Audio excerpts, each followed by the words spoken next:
ዳን ከከፍታው ላይ ተፈጥፍጦ በመውደቅ ህይወቱ አለፈ። ዛሬ በፊልም ታሪካችን ቤኪና ባለቤቷ ዳን ከጓደኛቸው ሃንተር ጋር በመሆን ተራራ ሲወጡ እንመለከታለን። ቤኪና ዳን በቅርቡ ትዳር የመሰረቱ እጅግ በጣም የሚዋደዱና ደስተኛ ህይወት የሚመሩ ጥንዶች ናቸው። ነገር ግን አንድ የሚያጋጥማቸው ችግር አለ። ሶስቱም ለተራራ መውጣት ያላቸው ፍቅርና ድፍረት ሁልጊዜም ወደማይገመቱ አደገኛ ቦታዎች ይወስዷቸዋል። አደጋም መጋፈጥ የዕለት ተዕለት ተግባራቸው ነው። በዚህ ቀን ዳን ወደ ላይ እየወጣ ሳለ በአጋጣሚ የአንድን የወፍ ጎጆ ነካ። ከዛም ወፏ በድንገት ስትበር ዳን ደንግጦ ሚዛን ውስቶ ወደ ታች ወደቀ።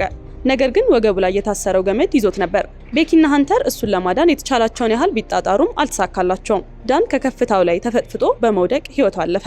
ከዚህ አስከፊ አደጋ ከአንድ ዓመት በኋላ ቤኪ አሁንም ከሀዘኑ መውጣት አልቻለችም። ህይወቷ ሙሉ በሙሉ ተበላሽቷል። ቀን ከሌት በመጠጥ ራሷን መግዷት ተያይዘዋለች። አባቷ ልጁ በዚህ ሁኔታ ውስጥ መሆኗ እጅግ ስለሚያሳስበው አንድ መፍትሄ መፈለግ ጀመረ። ከረጅም ጊዜ በኋላም ያቺ ተራራ አብሯቸው ተወጣ የነበረችውን የቤኪን የቅርብ ጓደኛ ሃንተርን ጋበዛት።